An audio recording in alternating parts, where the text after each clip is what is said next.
MPPSC मुख्य परीक्षा के लिए भूगोल की इस श्रृंखला का यह अगला वीडियो है।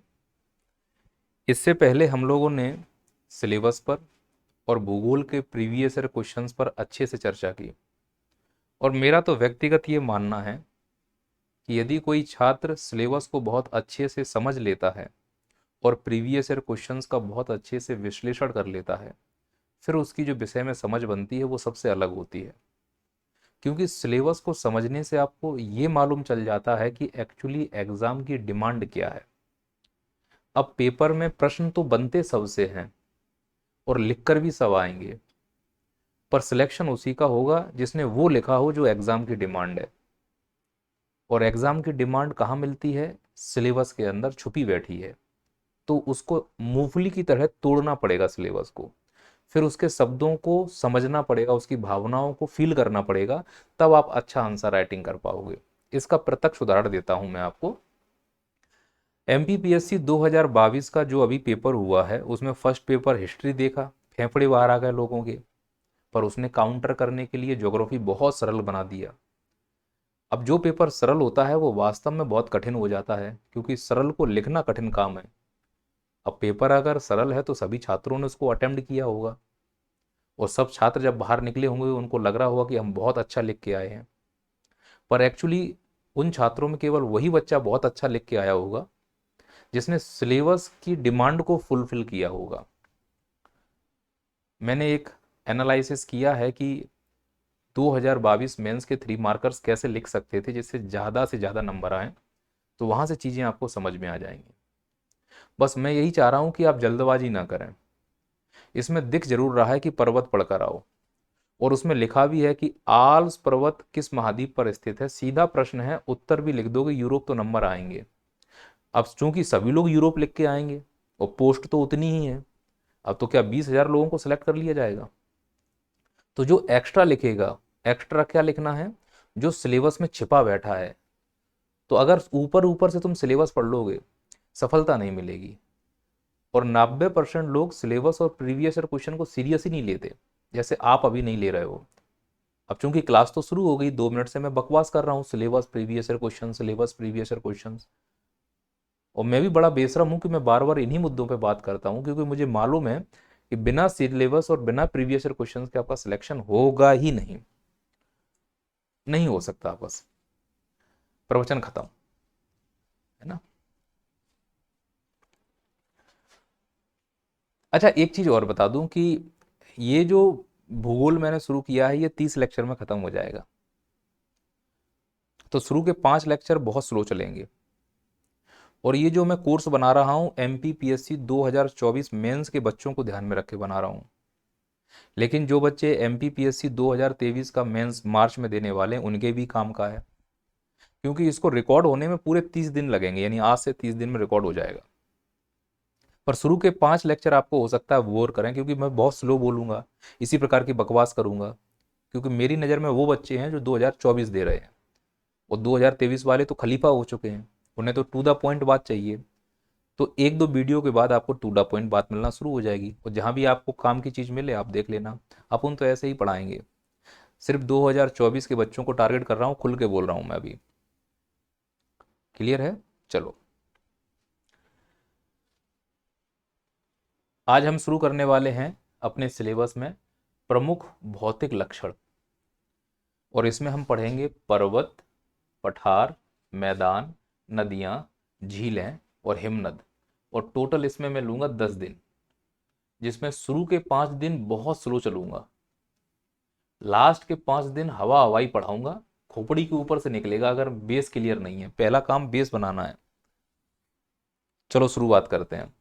इतने बड़े टॉपिक हैं, और मेरी क्लास जो शुरू हो रही है वो पर्वत से हो रही है। पर्वत के लिए 3 क्लास लगेंगी। आज हम पहली क्लास में जो पर्वत पढ़ रहे हैं, पहले ये देखो कि पर्वत को लेकर किस प्रकार के प्रश्न बन सकते हैं। तो मैंने क्या किया, पर्वत में जो प्रश्न बनने की संभावना है उनको 3 लेवल पे तोड़ दिया। पहला है लेवल फर्स्ट, इसमें क्या पूछेगा? परिभाषा पूछ सकता है। दूसरा, पर्वत की विशेषता पूछ सकता है।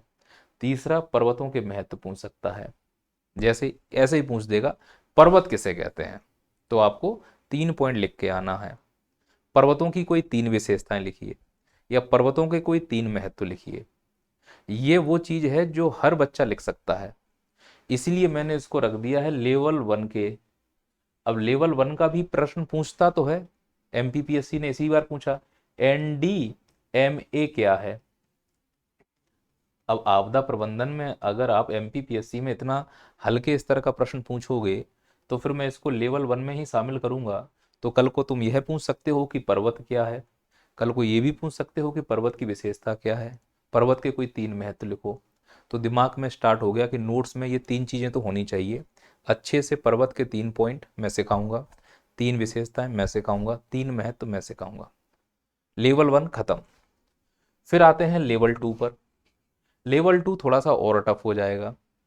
इसमें क्वेश्चन आएंगे पर्वतों के वर्गीकरण को लेकर, मतलब प्रकार पूछ लेगा। बताओ गुंबद पर्वत किसे कहते हैं, बताओ ब्लॉक पर्वत किसे कहते हैं, या ज़्यादा से ज़्यादा पूछेगा ब्लॉक पर्वत के कोई 3 उदाहरण, बलित पर्वत के कोई 3 उदाहरण, कोई 3 सक्रिय ज्वालामुखी पर्वत बताइए, जैसे कि इस बार एमपीपीएससी 2022 में आया था। तो वर्गीकरण का मतलब जितने प्रकार के पर्वत हो सकते हैं उन सभी पर्वतों को ऐसे पढ़ना है कि उनके 3 उदाहरण हमारे दिमाग में घुसे रहें। इसका मतलब लेवल थोड़ा सा बढ़ गया है। एक और इसमें है विश्व के प्रमुख पर्वत। 7 महाद्वीप हैं, सबसे पहले उन 7 महाद्वीप के पर्वतों को पढ़ डालो। पिछली बार उन्होंने अफ्रीका के महाद्वीप से किलिमंजारो पूछा, इस बार उन्होंने यूरोप के महाद्वीप से आल्प्स पूछा, अगली बार वो उत्तर अमेरिका महाद्वीप से पूछेंगे, फिर दक्षिण अमेरिका महाद्वीप से पूछेंगे। तब तक उनके पूरे साल हो जाएंगे, फिर वो सिलेबस बदल देंगे। तो बहुत हाई फाई हमें पर्वत नहीं पढ़ने हैं। दुनिया के प्रमुख पर्वत जो चर्चा में हैं, जो मोटे मोटे रूप से नाम सुने हैं, उनको कंप्लीट करके जाना है। और सर जिनके नाम नहीं सुने, तुमने नहीं सुने तो किसी ने नहीं सुने होंगे, छोड़ के चले आना, जैसे हिस्ट्री का 3 मार्कर छोड़ा था आप लोगों ने। और टफ लेवल पे आ जाओ थोड़ा सा। ये है सबसे खतरनाक लेवल 3। इसको समझने के लिए हमें अपने दिमाग का इस्तेमाल करना है, क्योंकि इसमें पूरी तरह से कॉन्सेप्ट है। इसको मैंने सबसे लास्ट में रखा है, यानी पहले हम बेसिक जानकारी आपको दे देंगे, फिर बताना होगा कि निर्माण की प्रक्रिया, खासकर उत्पत्ति के संबंध में सिद्धांत, जैसे प्लेट टेक्टोनिक सिद्धांत, कोबर का भूसन्नति सिद्धांत, सागर नितल प्रसरण सिद्धांत, महाद्वीप विस्थापन सिद्धांत, ऐसे कोई भी सिद्धांत जिनसे पर्वतों की उत्पत्ति सिद्ध हो रही हो, उनको थोड़ा थोड़ा हमें पढ़ के जाना है। थोड़ा थोड़ा इसलिए क्योंकि 5 नंबर में ही पूछ सकते हैं, 11 नंबर में ही पूछ सकते हैं। और एमपीपीएससी की विशेषता ये है कि जो प्रश्न वो 11 नंबर में पूछना चाहिए वो 3 नंबर में पूछ लेते हैं, और जो प्रश्न 3 नंबर में आना चाहिए उसको वो 11 नंबर में कर देते हैं। बच्चा बड़ा कंफ्यूज कि कंटेंट को संभालें तो संभाले कैसे। और इस बार एमपीपीएससी 2022 में हिस्ट्री में ऐसा हुआ भी है कि जिसका 3 नंबर नहीं बना पा रहे उसको तुमने 11 नंबर में पूछ लिया। इसलिए मेंटली कंप्लीट रहना कि कोई 3 मार्कर्स नहीं है एमपीपीएससी में, कोई 5 मार्कर्स नहीं है, टॉपिक है। वो भरोसा नहीं, अगर पूछ ले कि आल्प्स पर्वत के पर टिप्पणी करो 11 नंबर में, तो ना कर पाओगे। इसलिए जो भी चीजें आएंगी सामने उनको डिटेल में पढ़ना है, पर ऐसे डिटेल में पढ़ना है कि वो हमारे सिलेबस से संबंधित हो, वो प्रीवियस ईयर क्वेश्चन पे मैच कर रही हो कि ये पैटर्न वो पूछ सकता है।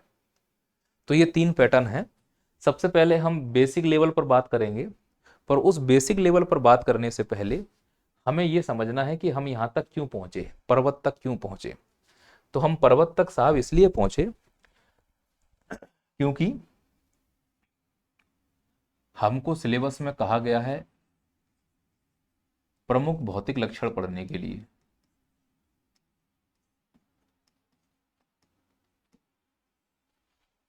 और मैंने आपको पिछली क्लास में सिखाया था कि जब मैं बोलूं प्रमुख तो इसका मतलब जो सिलेबस में दिया गया है, जो सिलेबस में है वो इसका अर्थ हो जाएगा। दूसरा आपको यहां पर दिख रहा है भौतिक। भौतिक का मतलब आप समझ पा रहे हो, भौतिक का मतलब है स्थलाकृतियां। सीधी सी बात खत्म हो गई। और लक्षण का क्या मतलब है, मैंने बताया था, ऐसे लक्षण जिनका संबंध निर्माण से हो, ऐसे लक्षण जिनका संबंध प्रक्रम से हो, और ऐसे लक्षण जिनका संबंध विकास से हो। कुल मिला के अंत में ये निष्कर्ष निकला कि सर हमको ये भौतिक लक्षण पढ़ने कहाँ से है। तो भाई भौतिक लक्षण पढ़ोगे भूगोल से, भूगोल ही तो पढ़ रहे हो। अब भूगोल में कौन सा वाला भूगोल, मतलब अरे सर मानव भूगोल, आर्थिक भूगोल की भौतिक भूगोल? अरे भैया भौतिक लक्षण पढ़ रहे हो तो भूगोल के अंतर्गत भौतिक भूगोल में पढ़ना पड़ेगा। तो जो हम क्लास कर रहे हैं यह भौतिक भूगोल की है, क्योंकि भूगोल की कई सारी शाखाएं हैं। तो भूगोल की एक शाखा है जिसका नाम भौतिक भूगोल है। अब हम पढ़ रहे हैं भौतिक लक्षण भौतिक भूगोल के अंतर्गत, पर इसमें भी कई उप शाखाएं हैं, जलवायु विज्ञान, समुद्र विज्ञान और भू आकृति विज्ञान। तो जो हम भौतिक लक्षण पढ़ रहे हैं वो भौतिक भूगोल के अंतर्गत भू आकृतिक विज्ञान में पढ़ रहे हैं। तो रुक जाओ यहीं पर, भू आकृति विज्ञान। अब हमारे सिलेबस में कहीं भी भू आकृति विज्ञान नहीं दिया गया, लेकिन भू आकृति विज्ञान में हम भौतिक लक्षण पढ़ रहे हैं। तो यहाँ से क्वेश्चन बन सकता है कि भू आकृति विज्ञान को परिभाषित करो।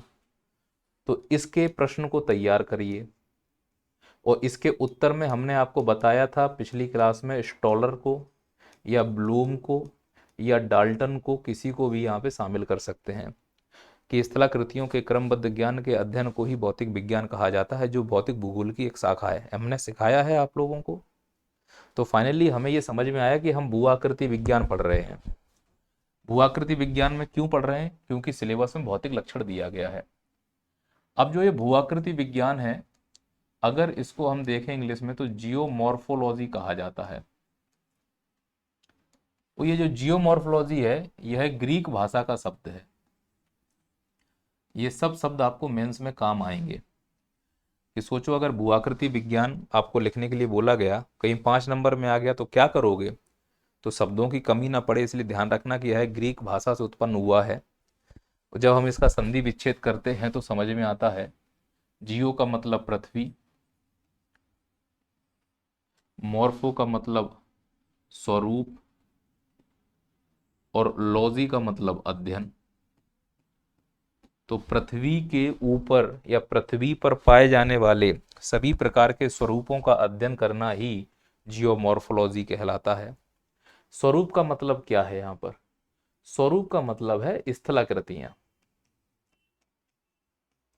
स्वरूप का मतलब क्या हो गया? स्थलाकृतियां। रुक जाओ, यहां से क्वेश्चन उठाओ। ये क्वेश्चन तुमसे क्या सीख लिया कि भू आकृति विज्ञान किसे कहते हैं। अब अगला क्वेश्चन 3 मार्कर्स में यहां से उठाओ, स्थलाकृतियां किसे कहते हैं? इंग्लिश में इसको कहते हैं टोपोग्राफी। तो स्थलाकृतियां समझना ऐसे उच्चावच हैं, एक तो ये लिखोगे, उच्चावच को इंग्लिश में कहते हैं रिलीफ्स।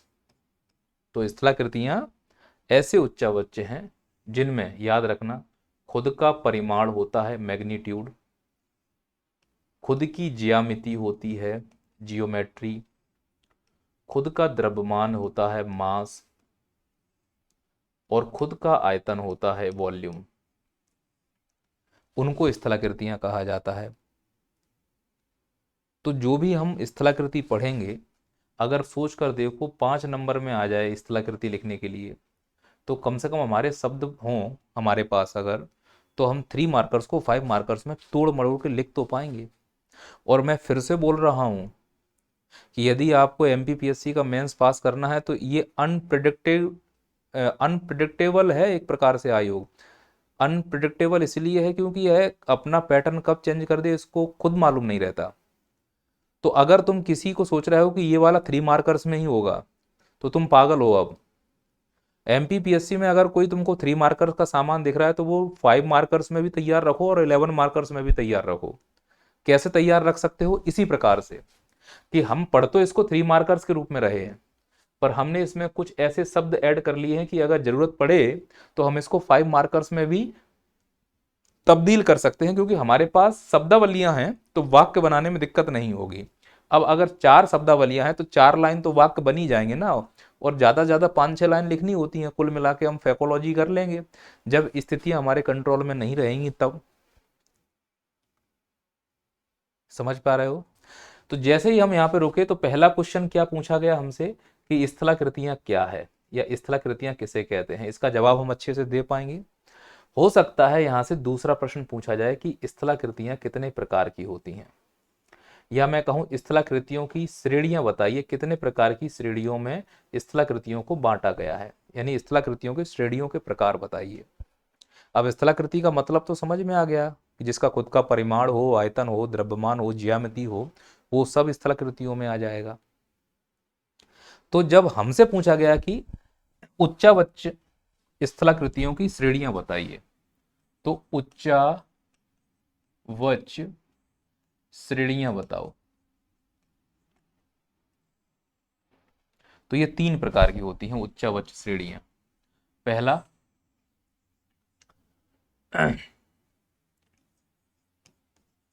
प्राथमिक श्रेणी के उच्चावच। अब जब मैं उच्चावच बोलूं तो आप तो स्थलाकृति ही समझोगे। दूसरा द्वितीयक श्रेणी के उच्चावच, और तीसरा तृतीयक श्रेणी के उच्चावच।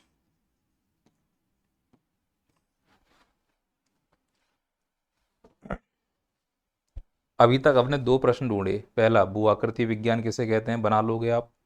दूसरा स्थलाकृति किसे कहते हैं, बना लोगे आप। तीसरा स्थलाकृति श्रेणियों के प्रकार बताओ, तो 3 प्रकार के, प्राथमिक श्रेणी, द्वितीयक श्रेणी और तृतीयक श्रेणी। प्राथमिक श्रेणी में किस प्रकार के उच्चावच आते हैं, जो पृथ्वी के निर्माण के समय ही निर्मित हो गए। तो पृथ्वी के निर्माण के समय जो निर्मित हुए वो 2 ही हैं, एक महाद्वीप के तल और एक महासागर के तल।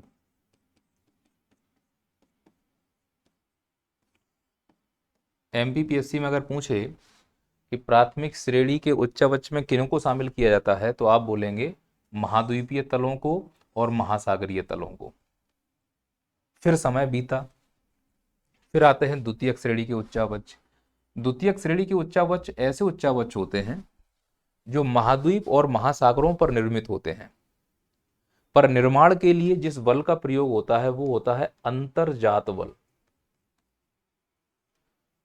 तो महाद्वीप और महासागर के तलों पर बनने वाले ऐसे उच्चावच जिनमें प्रमुख रूप से अंतर्जात बल का योगदान होता है, उनको हम बोलते हैं द्वितीयक श्रेणी के उच्चावच।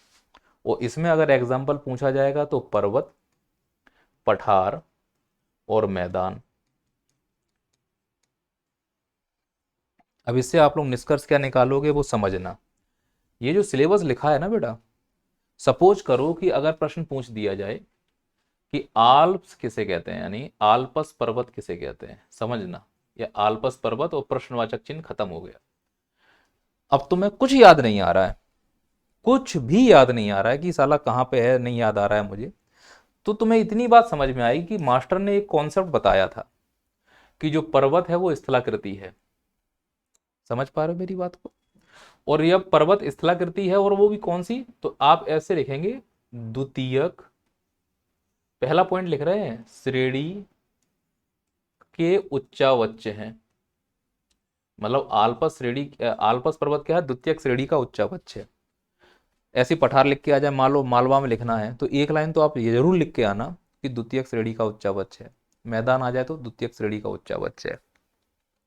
सामान्यतः पर्वत और पठार को द्वितीयक श्रेणी का उच्चावच माना जाता है, क्योंकि द्वितीयक श्रेणी के उच्चावच वो होते हैं जो पृथ्वी के अंदर भू भौतिक, भू रासायनिक क्रियाओं के अंतर संबंध से जो ऊर्जा उत्पन्न होती है, और उस ऊर्जा का जो बल के रूप में परिवर्तन होता है, और उस बल से जो सतह पर परिवर्तन होते हैं, उन्हीं सतह के परिवर्तन से जो परिमाण आयाम निर्मित होते हैं, उनको हम स्थलाकृति कहते हैं, द्वितीयक वाली।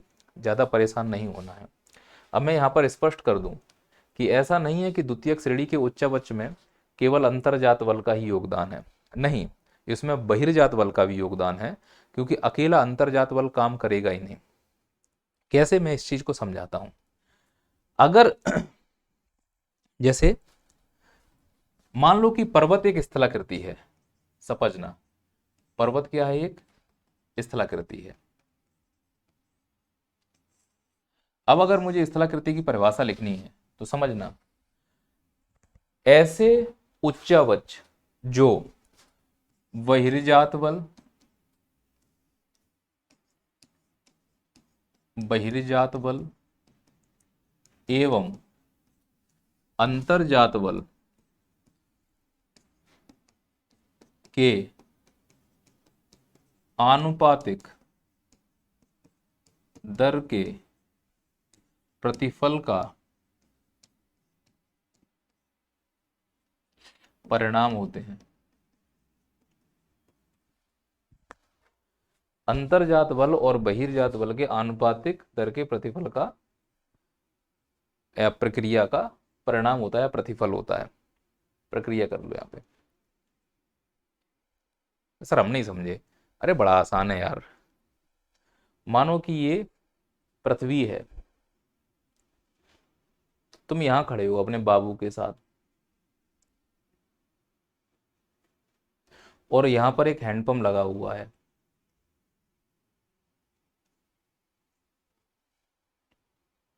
अब इस हैंडपंप का पाइप कहाँ जाएगा? पृथ्वी के अंदर। तो तुम बोलते हो कि पानी पाताल से आ रहा है, यही तो बोलोगे। भूगोल में थोड़ा सा चेंज करना है। जहां ये हैंडपंप लगा है या जहां तुम खड़े हो, भूगोल में इसको सतह कहा जाता है।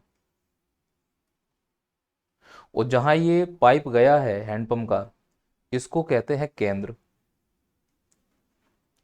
अब बताओ, इस हैंडपंप का पाइप भूगोल की भाषा में क्या हो रहा है? सतह से केंद्र की ओर जा रहा है। तो पानी कहां से आ रहा है? केंद्र से सतह की ओर आ रहा है। तो जिस प्रकार से पानी केंद्र से सतह की ओर आता है, ऐसे ही हमारे पृथ्वी के अंदर जो ऊर्जा बन रही होती है वो भी पृथ्वी के केंद्र से सतह की ओर भागती है, और वो ऊर्जा बल का रूप लेती है और हमारे सतह पर आकर कुछ परिवर्तन करती है। और वो परिवर्तन से हमारी सतह के परिमाण, आयतन, ज्यामिति इत्यादि में परिवर्तन होता है। उन्हीं परिवर्तनों को हम स्थलाकृतियां कहते हैं। इसलिए तो मैं कह रहा हूं समझना कि ये हाथ है इस प्रकार से। अब यहां पर हैंडपंप लगा हुआ है, तो इसका मतलब इसके नीचे वाले हिस्से में पृथ्वी का केंद्र होगा, और पृथ्वी का केंद्र मान लो यहाँ है। अब यहाँ पर एक ऊर्जा बनती है, और वो ऊर्जा इस प्रकार से आगे जा रही है, और वो पृथ्वी के इस वाले पार्ट में टकराई, और मान लो कि ज्वालामुखी के रूप में यह ऊर्जा सतह पर ऐसे निकल रही है। अब ये जो सतह पहले सपाट थी, अचानक से इतनी उठ गई ऊपर, तो जो ये उठ गया है इसको उच्चावच कहेंगे। या सतह पर कहीं गड्ढा हो गया है तो उसे उच्चावच कहेंगे। अब ये जो ऊपर उठा है, ये क्यों उठा है? क्योंकि पृथ्वी के अंदर से बल लगा होगा, उसको हम कहते हैं अंतर्जात बल। तो मैं यही तो कह रहा हूं कि अंतर्जात बल ने निकाला, सपोज करो कि 1 मीटर पेन बाहर निकाला, लेकिन जो बहिर्जात बल है जिसमें हम हवा, नदी, ग्लेशियर इन सबको शामिल करते हैं, तो जो अंदर के शक्तियों ने पर्वत के निर्माण को बनाना शुरू किया, पर्वत जैसे जैसे ऊपर जा रहा था, अब जिस प्रकार से मैं पेन निकाल रहा हूं, पर्वत ऐसे तो बनते नहीं होंगे।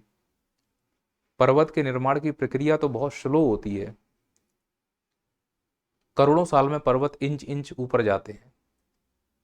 तो जितना पर्वत ऊपर आएगा, हवा इससे टकरा रही होगी, नदियां इससे बह रही होंगी, ग्लेशियर इससे बह रहा होगा। तो जब नदियां और हवा टकराएंगी तो घर्षण होगा, वो घर्षण होगा तो स्वाभाविक है इसमें रगड़न होगा, रगड़न से इसका छिलना शुरू होगा।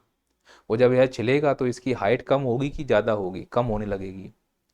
तो अंतर्जात बल ने कितना निकाला? सपोज करो 1 मीटर, और बाहिर्जात बल ने इसको मान लो काट दिया आधा मीटर, तो बचा कितना तुम्हारा? आधा मीटर। तो यही तो कह रहा हूं कि अंतर्जात बल 1 मीटर, बहिर्जात बल आधा मीटर ने दोनों काम किए, और उनका जो अनुपातिक है, अब चूंकि अंतर्जात बल ज्यादा है, अनुपात में 1 था, और बहिर्जात बल ने आधा काटा तो अनुपात में आधा का था, तो दोनों के आनुपातिक कार्य दर का प्रतिफल, दोनों के आनुपातिक कार्य दर का प्रतिफल, प्रतिफल कितना बचा? आधा मीटर। समझना, निकला कितना था? 1 मीटर। बहिर्जात ने कितना काटा? आधा मीटर। तो अंतर्जात ने 1 मीटर निकाला, बहिर्जात ने आधा मीटर काटा, बचा कितना? आधा मीटर। तो जो ये बच रहा है अंतर्जात और बहिर्जात के दोनों के काम करने के बाद, इसे ही स्थलाकृति कहेंगे। तो स्थलाकृति क्या है? अंतर्जात और बहिर्जात बल के आनुपातिक कार्य दल का प्रतिफल है। अब सोचो, अगर आप इस लेवल की स्थलाकृति की भाषा लिख के आओगे तो नंबर आएगा कि नहीं आएगा? अब स्थलाकृति अगर 5 नंबर में आ गई तो तुमने ये वाली भाषा लिख दी, फिर नीचे लिख देना इसकी विशेषताएं। क्या विशेषता होती है स्थलाकृति की? वो 5 पॉइंट, परिमाण, आयतन, फलाना ठिकाना। हो गया 5 नंबर कंप्लीट। बोलो हाँ या ना। तो ऐसे समझना कि अगर मैं कहता हूं बहिर्जात बल, बा बहिर्जात बल इज ग्रेटर देन, मतलब बड़ा है, अंतर्जात बल। आप समझ पा रहे हो बेटा? अब इसका मतलब बताओ क्या हुआ। मतलब सर आप ये कहना चाह रहे हो कि ये पृथ्वी की सतह है। अब हमें समझ में आने लगा। यहां पर हैंडपंप था, पाइप अंदर गया, इमेजिन हो रहा है बेटा। तो पृथ्वी के अंदर से एक आंतरिक बल ने काम करना शुरू किया, और काम करने से अंदर से जो शक्तियों ने काम किया, तो मान लो एक पर्वत बन रहा है इस प्रकार से। अब मैं ये कह रहा हूं कि जो पर्वत है वो केवल आधा मीटर ऊपर निकला, और ये आधा मीटर निकला है क्योंकि अंतर्जात बल ने इतना ही काम किया। लेकिन इस बार हवाएं तेज चल रही हैं, नदियां तेज बह रही हैं, ग्लेशियर बहुत ज्यादा बह रहा है, तो वो काट ज्यादा रहा है और बन कम रहा है। तो जब मैं बोलूंगा कि बहिर्जात ज्यादा है, अंतर्जात कम है, इसका मतलब है विनाश ज्यादा हो रहा है, निर्माण कम हो रहा है। जब मैं बहिर्जात ज्यादा बोलूंगा तो इसका मतलब सीधा समझना कि ये विनाश को बता रहा है। बहिर्जात बल ज्यादा होने का मतलब है विनाश, और अंतर्जात बल ज्यादा कम होने का मतलब है निर्माण। तो मतलब बिगड़ ज्यादा रहा है, बन कम रहा है। इसीलिए ज्वालामुखी हमारी नजर में विनाश है, पर भूगोलवेत्ता की दृष्टि से वो निर्माण है। क्योंकि ज्वालामुखी जब फटेगा तो अंदर का मलबा सतह पर बिछलेगा, और उसकी नजर में वो निर्माण हो रहा है चट्टानों का। लेकिन हवा जब उसको वहां से हटा देगी, काट देगी, अपरदन कर देगी, तो भूगोलवेत्ता की नजर में वो विनाश हो रहा है। तो जो अपरदन हमारी नजर से काम, क्योंकि अपरदन होगा तो मैदान बनते हैं, वो भूगोलवेत्ता की नजर से विनाश है। तो आप ऐसे भी दिमाग में रख लेना कि जब भी बोलूंगा बहिर्जात बल तो समझना अपरदन, और जहां हो रहा है अपरदन तो समझ जाना कि विनाश हो रहा है। और मैं बोलूंगा अंतर्जात बल, इसका मतलब ज्वालामुखी फट रहा है, और जहां होगा अंतर्जात बल इसका मतलब निर्माण हो रहा है। अब तुम बताओ, जब मैं बोल रहा हूं बहिर्जात बल ज्यादा है, अंतर्जात बल कम है, तो इसका मतलब है सर विनाश ज्यादा हो रहा है, निर्माण कम हो रहा है। और विनाश कितना हुआ था अभी जल्दी बताओ? आधा मीटर। नहीं नहीं, निर्माण कितना हुआ है? आधा मीटर। हाँ।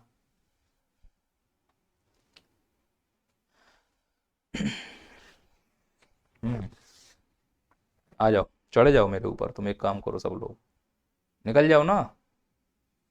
हाँ ठीक है, मैं निकल जाऊंगा।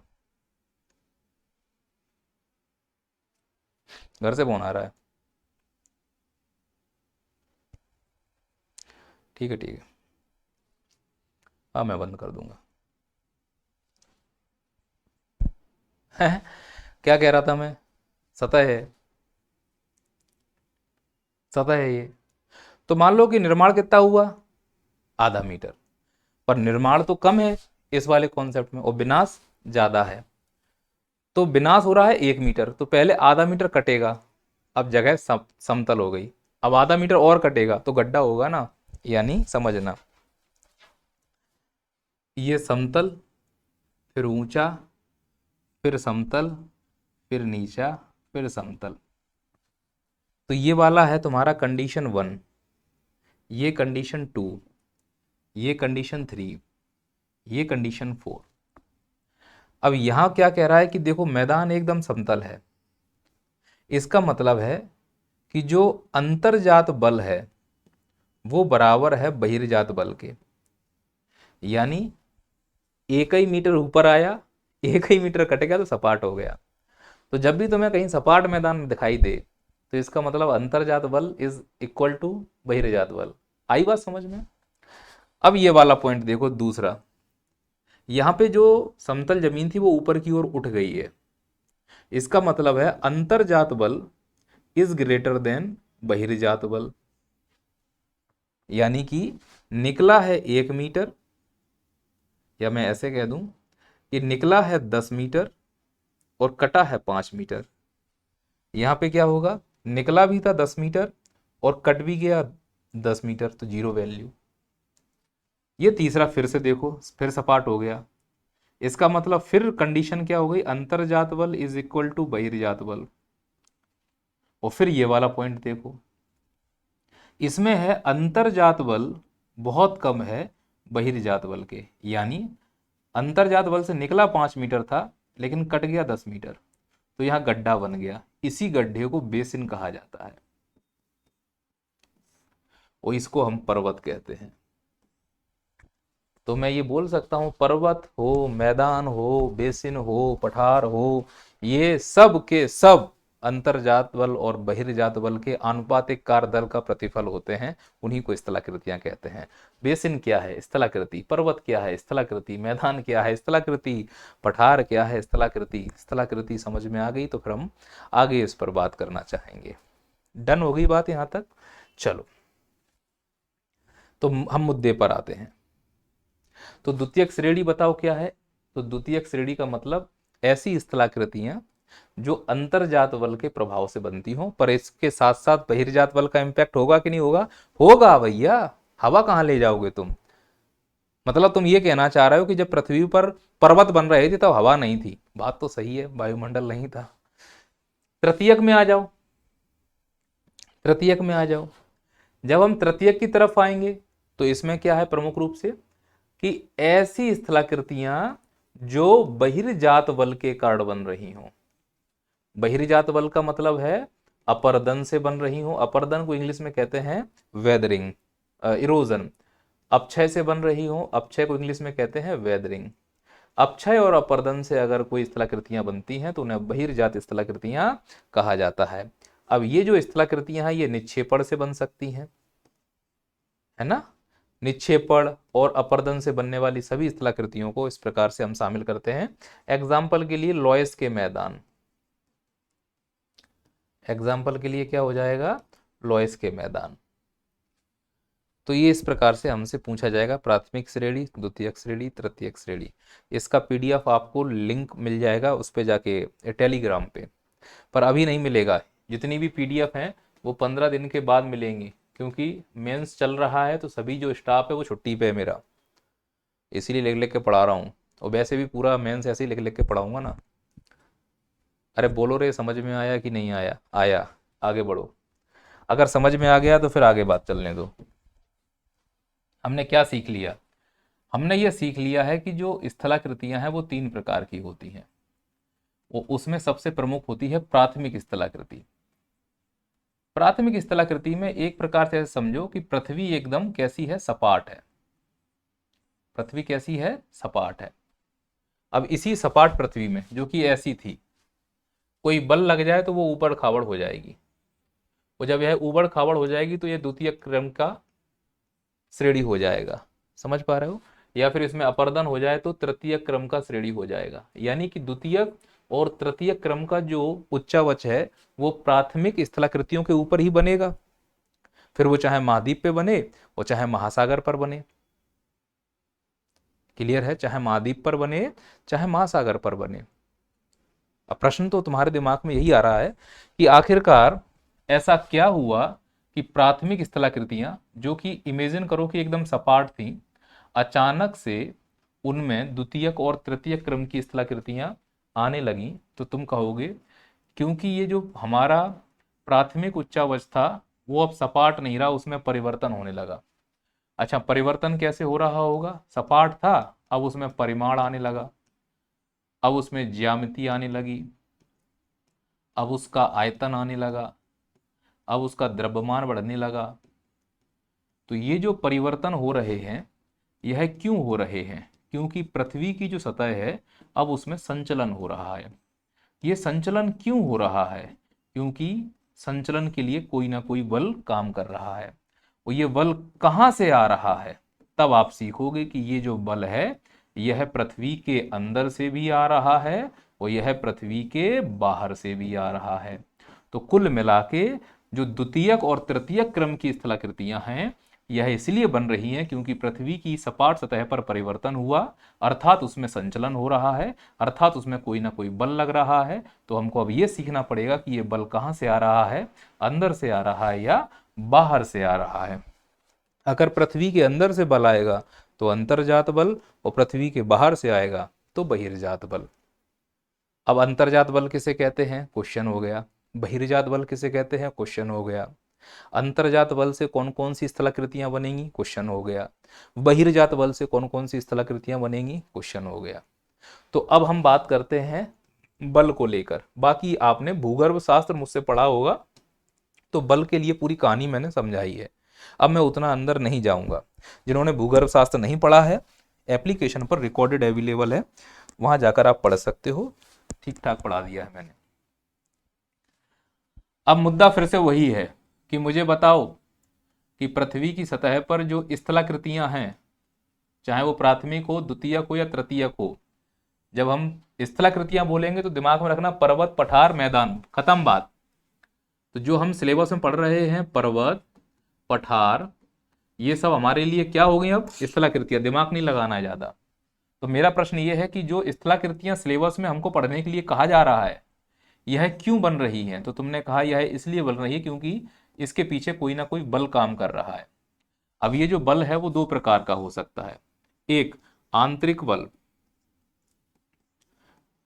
आंतरिक बल का मतलब बोलो इंटरनल फोर्स जो पृथ्वी के अंदर से आएगा, और एक बाह्य बल, एक्सटर्नल फोर्स जो पृथ्वी के बाहर होता है। जो बाह्य बल है इसमें हम शामिल करेंगे किसको, इसमें शामिल करते हैं अनाच्छादन को। अनाच्छादन को इंग्लिश में कहते हैं डेनुडेशन।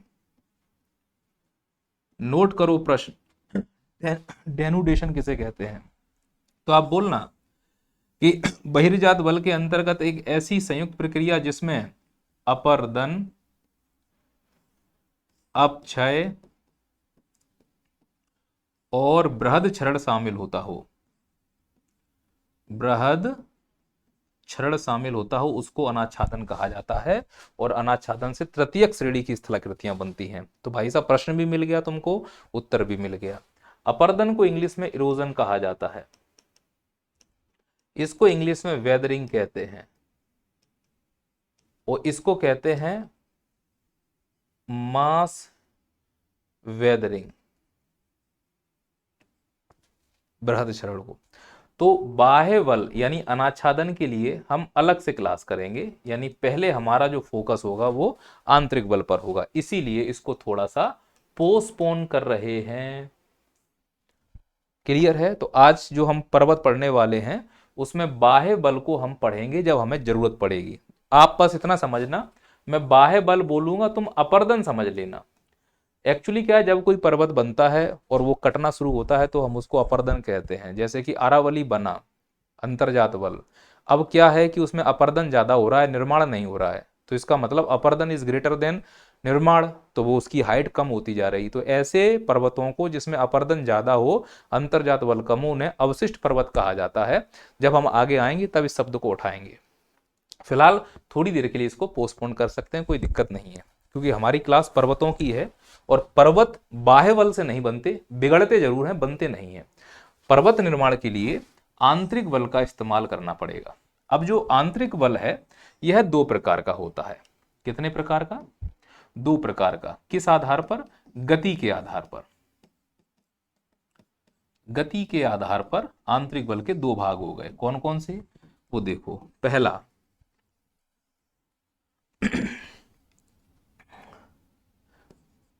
पटल विरूपण। अब पटल विरूपण को इंग्लिश में कहते हैं डायस्ट्रॉफिक।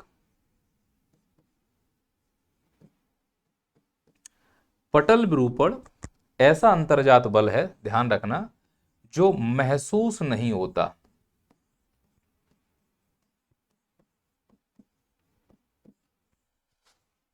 जो क्या नहीं होता? महसूस नहीं होता। दूसरा, लंबी अवधि तक चलता है, लंबी अवधि तक चलता है। अब बताओ पटल विरूपण क्या है? तो आप बोलोगे ऐसा आंतरिक बल जो लंबी अवधि तक कार्य करे लेकिन मानव को महसूस ना हो, उसे हम पटल विरूपण कहते हैं। और याद रखना यह निरंतर चलता रहता है। खत्म, यही लिखना है, इसमें कुछ कुछ और करना ही नहीं है तुम लोगों को। एक्चुअली यही इसका आंसर है, एक्चुअली यही इसका आंसर है।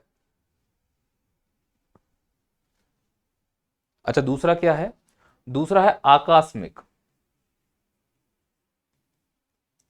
इंग्लिश में कहते हैं इसको सडन मूवमेंट,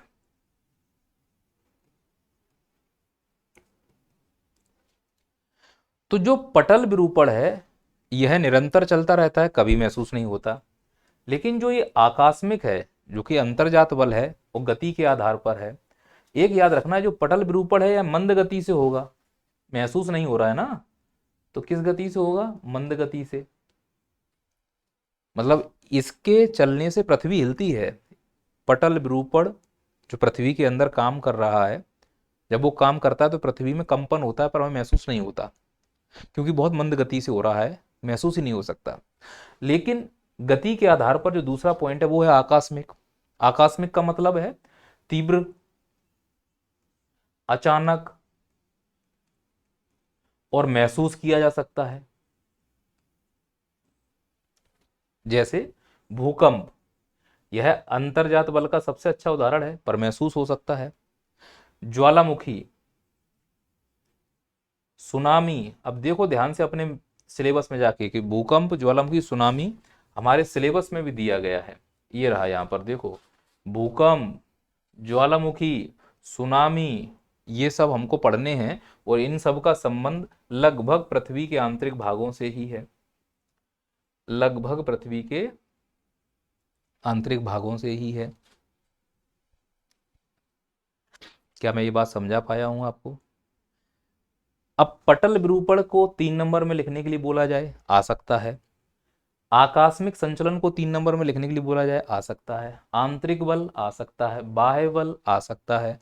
आंतरिक बल से किस प्रकार की स्थलाकृतियां बनेंगी, उदाहरण लिखिए, लिख दोगे। बाह्य बल से किस प्रकार की स्थलाकृतियां बनेंगी, उदाहरण लिखिए, लिख दोगे। अब चूंकि भूकंप, ज्वालामुखी, सुनामी का टॉपिक ही अलग है, तो हम इनको बाद में पढ़ेंगे, छोड़ दो। जैसे हमने इसको छोड़ा है, इसको छोड़ दो। तो जब हमने बल को 2 भागों में बांटा, इन दोनों में से इसको छोड़कर इसको पकड़ लिया। आंतरिक बल को 2 भागों में बांटा, किस आधार पर? गति के आधार पर। ये मंद गति, ये तीव्र गति।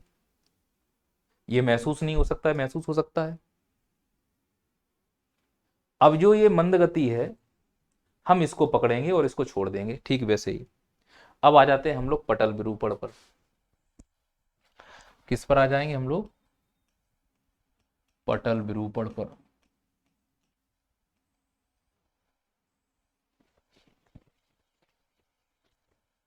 पटल विरूपण को इंग्लिश में कहते हैं डायस्ट्रॉफिक। ये जो पटल विरूपण है ना, ये 3 प्रकार का होता है। पहला होता है समस्थैतिक, समस्थैतिक पटल विरूपण या समस्थैतिक संचलन।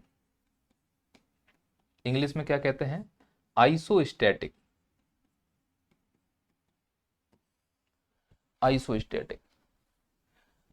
अगर कोई पूछे कि ये समस्थैतिक संचलन क्या है, लिखने का तरीका सेम, कोई भी बेसिक चीज मत छोड़ना। जैसे मैंने कहा समस्थैतिक, तो आप बोलोगे पटल विरूपण का अंग है या हिस्सा है। दूसरा, स्थल मंडल पर होगा। कहां होगा? स्थल मंडल पर, यानी स्थल मंडल का मतलब है पृथ्वी की सतह पर। और क्या करता है पृथ्वी की सतह पर? संतुलन करता है। सर हमें समझ में नहीं आया, आगे और समझ में आएगा। फिलहाल आप ऐसे समझो कि मान लो कि ये एक जल राशि है, और इस जल राशि पे मैंने एक नाव छोड़ दी कुछ ऐसे।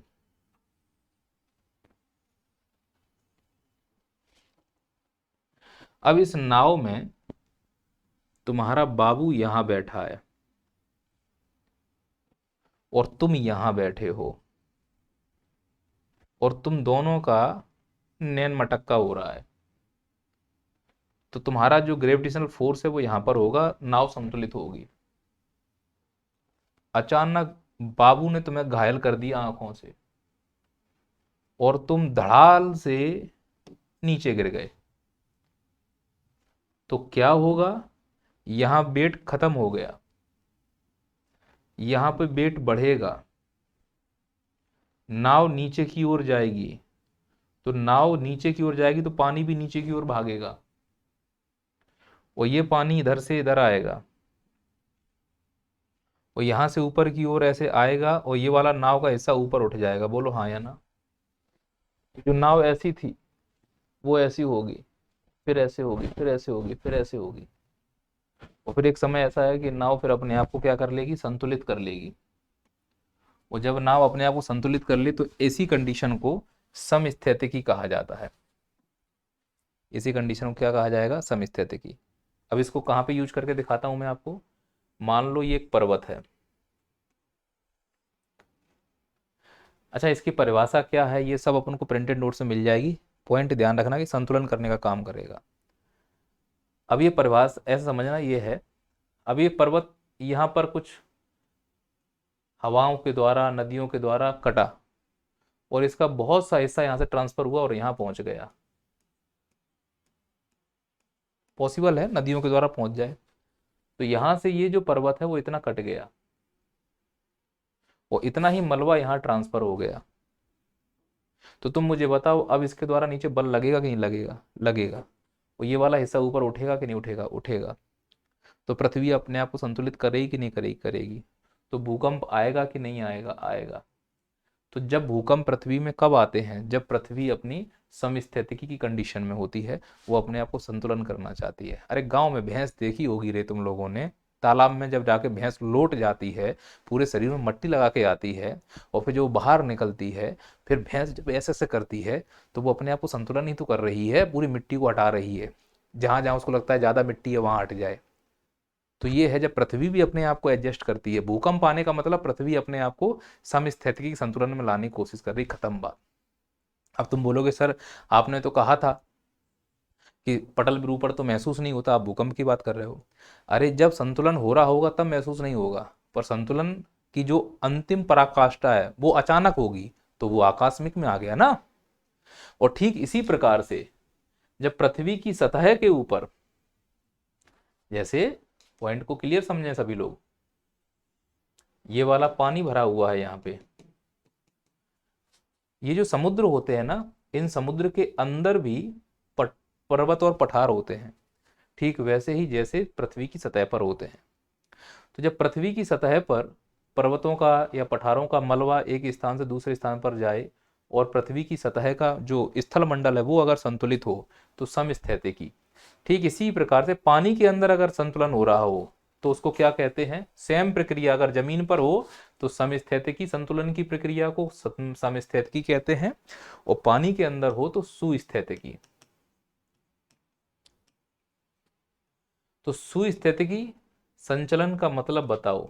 जब जल सागरों या महासागरों के अंदर, स्थलाकृतियों के अंदर, स्थलाकृतियों में, अरे ठीक है रे जाओ ना, बुला दिया मेरे को, बड़ी मुश्किल से तो रट्टा लगा के आया हूं मैं। हाँ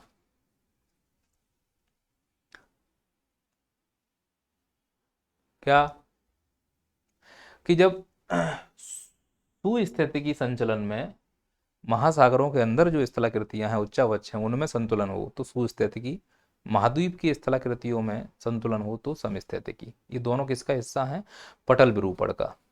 किसका हिस्सा है ये, पटल विरूपण का। अब पटल विरूपण का एक और पार्ट है जिसे बोलते हैं विवर्तनिक संचलन। क्या कहते हैं भैया, विवर्तनिक संचलन। और यही जो विवर्तनिक संचलन है, इसी संचलन से बनेंगे पर्वत, इसी से बनेंगे पठार, इसी से बनेंगे मैदान। ये हमारे लिए सबसे ज्यादा महत्वपूर्ण है। और जब पर्वत बनने के बाद अपने आप को एडजस्ट करे समुद्र के अंदर तो सुस्थितिकी, इयोस्टैटिक कहते हैं इसको। और जब वो महाद्वीप के ऊपर कोई स्थलाकृति अपने आप को व्यवस्थित करे, उसको सुनियोजित करे, वापस से अपने आप को मैनेज करे तो उसे समस्थितिकी कहते हैं। और ये सब चीजें जब अब मैं प्लेट पढ़ाऊंगा तो ज्यादा समझ में आएगा।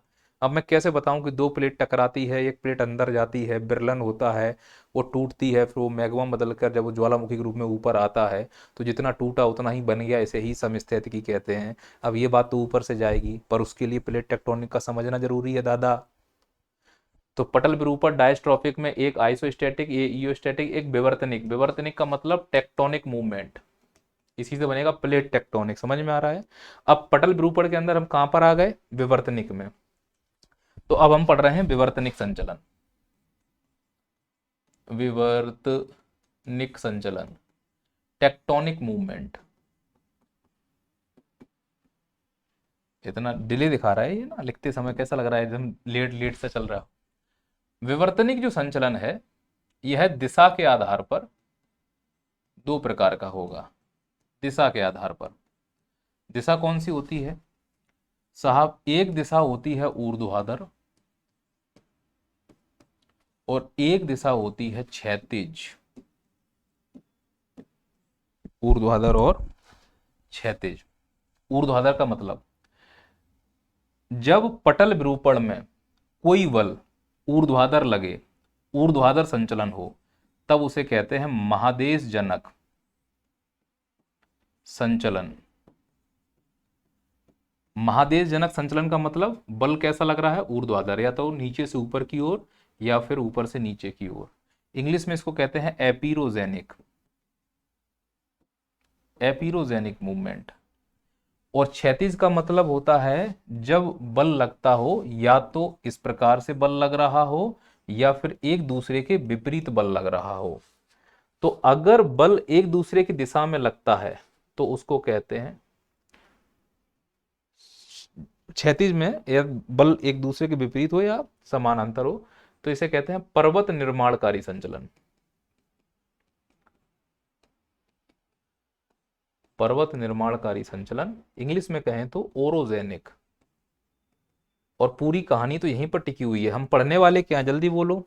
क्लास पर्वत की हो रही ना, इसीलिए यहां पर आना जरूरी था हमारे लिए, इसीलिए इनको यहां पर लाना जरूरी था। अब हमने ऐसे पढ़ा, ये कौन हो गया? महादेश जनक संचलन, इंग्लिश में कहें तो एपिरोजेनिक। ये हो गया पर्वत निर्माणकारी संचलन, ओरोजेनिक। जो महादेश जनक संचलन है यह और भी कई पार्ट में डिवाइड हो जाता है, जैसे उत्थान या निर्गमन। जो निर्गमन है इसको इंग्लिश में कहते हैं इमरजेंस। क्या कहते हैं? इमरजेंस। और उत्थान को कहते हैं अपलिफ्टमेंट। एक और होता है अवतलन या निमज्जन। निमज्जन को कहते हैं सबमर्जेंस। निमज्जन का सबसे अच्छा उदाहरण है कोंकण तट भारत का। और इमरजेंस का सबसे अच्छा उदाहरण है कोरोमंडल तट। ये हम आगे बात करेंगे, जब चीजें आएंगी तो चीजें समझाऊंगा। अभी केवल इसमें बाइफर्केशन समझ लो। क्योंकि हम पढ़ क्या रहे हैं बोलो? पर्वत। मैं क्लियर कर दूं, जो महादेश जनक है ना, इनसे पठार बनेंगे, इनसे मग्न तट बनेंगे, इनसे तटीय मैदान बनेंगे, इनसे बेसिन बनेंगे। तो जब पठार की क्लास पढ़ाऊंगा तो समझ जाना मैं किसकी बात करूंगा, महादेश जनक की। अभी तो पठार की क्लास पढ़ा नहीं रहा हूं, अभी हम किसकी बात करने वाले हैं? पर्वतों की। अरे बोलो ना यार। तो पर्वत में भी फिर डिवीजन कर लेते हैं हम लोग, पर्वतों में भी हम डिवीजन कर लेते हैं साहब। कैसे? पर्वत में एक होता है अभिसारी कन्वर्जेंस, और एक होता है अपसारी डाइवर्जेंस। अभिसारी का मतलब है संपीड़न, कंप्रेस, और अपसारी का मतलब है तनाव। तो पर्वत निर्माणकारी में जब भी मैं बोलूंगा तनाव, तो इससे क्या बनेगी? कौन कौन सी स्थलाकृतियां बनेगी? इससे बनेगी भ्रंश, इससे बनेगा हॉस्ट पर्वत, इससे बनेगा ब्लॉक पर्वत। और जब संपीड़न में आएंगे तो इससे बनेगा बलन, और बलन बड़ा होकर बनाएगा बलित पर्वत जैसे हिमालय। तो ये है पूरी कहानी, जो आपको एक बार मैं फिर से समझा देता हूं रिवीजन करके। बस बस बस, हमने यहां तक आए थे, हम स्थलाकृतियां पढ़ रहे थे। तीन प्रकार की स्थलाकृतियां हैं, फिर स्थलाकृतियां क्यों बन रही हैं? परिवर्तन हो रहा है। परिवर्तन क्यों हो रहा है? बल लग रहा है। कितने प्रकार से? दो। अंदर से लगा तो आंतरिक बल, बाहर से लगा तो बहिर्जात बल। बाद में पढ़ेंगे बहिर्जात बल। आंतरिक बल को पकड़ लो। गति के आधार पर दो भागों में, पटल विरूपण और आकस्मिक। आकस्मिक का मतलब भूकंप, ज्वालामुखी, सुनामी। टॉपिक अलग है इसीलिए इसको छोड़ दो, इसको पकड़ लो। पटल विरूपण का मतलब महसूस नहीं हो सकता, लंबी अवधि तक चलेगा। पटल विरूपण तीन प्रकार से, समस्थैतिक, सुस्थैतिक, विवर्तनिक। इन दोनों का अर्थ मैंने समझा दिया, इन दोनों को यहीं छोड़ दो, हम आगे पढ़ेंगे। किसको पकड़ लो? विवर्तनिक को। विवर्तनिक दिशा के आधार पर दो प्रकार से, एक ऊर्ध्वाधर, एक क्षैतिज। विवर्तनिक वाला ऊर्ध्वाधर गया तो कहलाया महादेशजनक, क्षैतिज गया तो कहलाया पर्वत निर्माणकारी। महादेश जनक में हम पढ़ेंगे पठार, तो इसको फिलहाल यहीं छोड़ दो कि पठारी क्लास अभी हो नहीं रही है। पर्वत निर्माणकारी में पढ़ेंगे पर्वत, इसको पकड़ लो। इसके दो भाग हैं, एक अभिसारी, एक अपसारी। अभिसारी का मतलब संपीड़न, एक दूसरे से टकराएगा, सिखाऊंगा आगे में। अपसारी का मतलब एक दूसरे से दूर जाएगा, तनाव। जब भी संपीड़न होगा बलन बनेगा, इससे बलित पर्वत हिमालय बनेगा। जब भी तनाव आएगा भ्रंश बनेगा, होस्ट पर्वत बनेगा, ब्लॉक पर्वत बनेगा, जैसे कि विंध्याचल, वो हाँ विंध्याचल मान लो, चलो कोई दिक्कत नहीं। सतपुड़ा विंध्याचल ब्लॉक पर्वत जैसे ही हैं, बच्चे हैं बेचारे अभी वो। यहाँ तक बात समझ में आई? तो जो अब अगली क्लास हमारी इसमें जाएगी वो इस पे जाएगी। शुरुआत करेंगे कि पहले तो इसमें कई सारे प्रश्न आएंगे, पर्वत क्या है, पहाड़ी क्या है, अब हम इस पर बात करेंगे कल की क्लास में। दूसरा, पर्वत में कई सारा सिस्टम है, जैसे पर्वत तंत्र किसे कहते हैं बताओ भैया। पर्वत कटक किसे कहते हैं बताओ भैया। पर्वत श्रृंखला किसे कहते हैं बताओ। पर्वतमाला किसे कहते हैं बताओ। अब ये तीन तीन नंबर में आएगा, पर्वत किसे कहते हैं, पहाड़ी किसे कहते हैं, कटक किसे कहते हैं। तो इन सब की पूरी कहानी है, वो आपको कल यहाँ पर मैं सुनाऊंगा, जैसा कि दिख रहा है। और जहां तक कि विश्व के जो पर्वत हैं उनके लिए मैंने अलग से एक मैप भी बना के रखा हुआ है। इस प्रकार से हम मैप लगा के चीज़ों को पढ़ने वाले हैं। दुनिया भर के पर्वत पढ़ेंगे, जैसे एटलस पर्वत, इस प्रकार से पहले से लिख के रखा है मैंने। क्यों? इसलिए लिख के रखा है कि हमारा समय बचेगा। मैंने कहा ना कि पहली क्लास डिटेल में होगी, पॉइंट समझ रहे हो ना? पहली क्लास क्या होगी? डिटेल में होगी। तो जो हम लोग कर रहे हैं वो इसी प्रकार से होगा कि हमारी स्पीड, एक बार जब चीज़ें हो जाएंगी ना तो हम उनको बहुत स्पीड से कंप्लीट कर पाएंगे। तो पहले हम लोगों ने ये बेसिक कंप्लीट कर लिया, फिर हम ये देखेंगे पर्वत क्या है, इस पर बात करेंगे, कटक क्या है, पहाड़ी क्या है, और विश्व के प्रमुख पर्वत अपन ने क्या है पहले से ही स्लाइड बना के रखी हुई हैं। आप लोगों का समय बचेगा। तो अभी शुरू की 5 क्लास बेसिक क्लास होंगी, और उसके बाद फिर हम इस प्रकार से बहुत डिटेल में जो हम पहले से ही स्लाइड बना के रखे हुए हैं, बस आपको पढ़ाना ही तो है और पीडीएफ देना है। तो जो बच्चे 2023 की तैयारी कर रहे हैं उनका भी काम हो जाएगा, और जो बच्चे 24 की तैयारी कर रहे हैं उनका बेस भी बन जाएगा। तो एक तीर से दो शिकार होंगे। मैं फिर से बोल रहा हूँ, 30 लेक्चर में ये पूरा भूगोल खत्म करूंगा। उसके लिए मैंने व्यवस्थाएं पहले से बना के रखी हैं, अब ये सीरीज बंद होने वाली नहीं है। क्लियर है? चलिए, तो हम आपसे लेते हैं अलविदा। मिलते हैं फिर हम कल के वीडियो में। तब तक के लिए जय हिंद, जय, अरे जा रहा हूं ना। जय हिंद, जय भारत।